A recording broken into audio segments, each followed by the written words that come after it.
When you understand the roots of communism, its intellectual roots, its ethnic roots, where it comes from, and then you don't talk about that, and you make it as if, oh, so these anti-Semitic outbursts in Europe in the middle of the 20th century, just totally inexplicable. You know, I mean, you know, whatever you think about it, it's like you're not even giving people the true. This is what's so malicious about the history we're talking. We're not even teaching people the real history. Like, I'm not even asking you to be anti-Semitic. I'm not asking you to think anything. I'm just like, they should at least put these facts before you. The reason people were anti-Semitic was they thought, with justification, that the USSR was a Jewish regime that was going to kill Christians. Yes. And this is not an unjustified thing to think. And let's not, it wasn't really until the last couple of years that I learned all of the leaders of the communist revolution in Germany were Jewish. Every single one of them. Oh, yeah. And it's just deleted from the history books. Yeah. That is forbidden knowledge, my friends, because anti-Semitism is because they won. So, because we have to believe this. Well, that's and as you grow up, I don't know how anyone grows up and doesn't figure this out. It is absolutely idiotic to believe that every German just woke up one day and decided he hated Jews for no reason whatsoever. Oh no! But here's the thing. He had to hear Hitler's magic speeches scapegoating them, and out of nowhere they just bought it. You're supposed to believe that about them. You are supposed to believe that that's the case, and you're not supposed to question it. And at some point, it's not even that you question it or you don't question it. You don't think about it, because thinking about it is too hard. Yeah. And it's not something that's really relevant to what your everyday life is. So it's sort of like, all these sacred myths that we're given, I don't question it. And of course, the other funny thing. And don't forget it, questioning it makes you Hitler again. Right, that's the thing. And the interesting thing to me about all of this is that the conceit of the system is that it tells you theoretically to question things, but also obviously prescribes the ground on which you're not allowed to question. So you're allowed to question, were white people in the 50s really secretly racist to everyone? They hated them? Was communism really not as bad as I was told? Even though you were never told it was bad, but you were told that it was bad, but you were never actually told. I'll put it a slightly different way, Mike. Is the system kind of tells you to question things, and it also tells you this is what people who question things believe.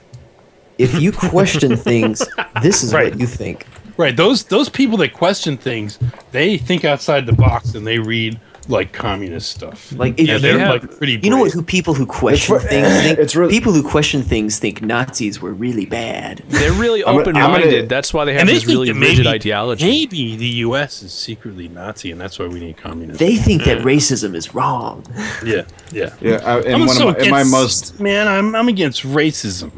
In my most dildo class, the teacher loves to. First of all, it's an ethics class called Contemporary Moral Issues, and it's the worst thing. It's exactly what you imagine it is. The ethical questions are like, how much did you charge for a gay cake? Shit like that. No, it's okay. Well, actually, scheduled for the next 3 weeks, we're talking about racism. For the next 2 weeks after that, we're talking about sexism, and for the next 2 weeks after that, we're talking about transphobia. Oh my God, you don't own any firearms, do you? But you should give your ammo to somebody else at least for the next 5 weeks. But he only plastic spoons. He always he'll talk. He probably brings up Hitler at least twice every class, and uses it to the way that you'd expect him to use it. But what I wanted to say was, whenever he talks about the Jews or Hitler, he always says how there was basically zero justification to believe in this conspiracy theory that Jews were out to get the Germans somehow, or destroy their nation or whatever, and that if people just used critical reasoning, then they would have seen through Hitler's evil ways. Yeah, it's like he actually thinks that there was everything was fine. Basically everyone was rational and fine, and then Magic Mustache Man came and hypnotized them all into thinking that fucking Jews were. And the funny thing is they use that. They can't even see how they're reflected in that. It's like, look, Dylan Roof shot up a church full of black people. This is how all white people in the South feel. It's like, do you not get it? Do you not see how you're exactly like your kind of fictional reconstruction of the Germans? And to interject on myself, I mean, I kind of think that probably the average rank and file Jew was just sort of an ordinary person leading his life, but that people, because I think that's just what the average person is. They're just I don't think the average person is all that invested in politics or anything one way or another. But the upper leadership of the most politically active Jews were all involved in undermining Germany and leading outright violent revolt. So I can totally see how, if that's the case, how the average German might have noticed, hey, Rosa Luxemburg and all these other people that the Freikorps had to shoot down to keep the peace, they were all Jews. The Jews are out to get us. And then one thing leads to you can't not only that. It's not even just within Germany. It's like, oh, look, all the Bolsheviks Jewish. All these people that are trying to overthrow our country Jewish. Yeah, everyone who's running our fucking media Jewish. But I'm talking about from the perspective of a German in the 1930s, how they could have seen even if let's just hypothetical, even if 90% of Jews weren't like that, how the average German in Germany could have seen who was leading the communist revolutions and come to their own conclusions. And my point is, you can't even say that could have been the case without being accused of being a Nazi sympathizer and being just like Hitler and wanting to bring the Holocaust back and whatever. You have to say, no, it was just this totally irrational thing where Germans they listened to Magic Mustache Man and decided to kill all the Jews. And I actually am a little bit more... I think the view was probably more justified than it wasn't. And we might disagree on that, but that doesn't really matter because the point is sort of the same, right? That it's like, even if the view, like, it's just not something you can even be taught. Like, you can't be taught any kind of nuance to this, right? It has to just be absolute evil. It can't be like, no, look, here's what the historical situation was. And you're not even supposed to be able to make that connection anymore. And if you do make that connection, like, you're a suspect because you know this. You know that there's this historical connection between communism and Jewish intellectuals. Like, I know that except for a fucking racist. Why do you even know that? What the hell? What are you looking at? Why are you thinking about this? That? And this was something, even in the U.S., this was kind of like a known thing back in those days when communism was still a thing. And it's now been totally erased from history. Completely erased from history. It's interesting to me. You remember when we were talking about that TV show where, like, the commie Jew fuck comes from?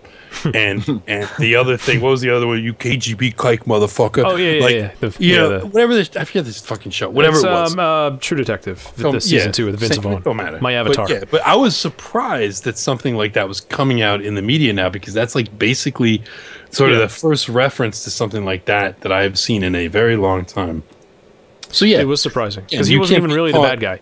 He was an anti-hero. You can't be taught any of this. The fact that he wasn't totally bad guy is even more surprising. Yeah, but you can't be taught any of this. No. Supposedly, the new movie Hail Caesar, which is a Coen Brothers, does in fact have scenes from like the 50s where they go to like a Communist Party meeting in Hollywood and it's just all Jews. Oh yeah, they took some shit for that, right? It's just totally all Jews. They look white to me. What are you talking I think about? they took some shit for the movie on a number of fronts. One of which was that there's no POC in the movie.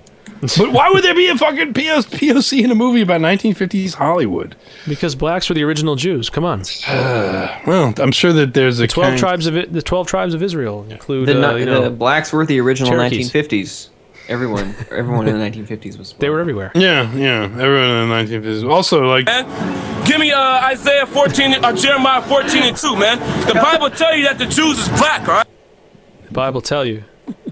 It's just, I just think it's amazing. You can look at, if you want to go learn about the Hutus and the Tutsis or any other two groups of people that have hated each other and been at each other's throats, you'll get a presentation that kind of explains why the mutual hatred was mutual, and it never is the case that it's just one group that decided randomly one day, let's hate this other group. Yes, yeah. The exception is Jews in the West.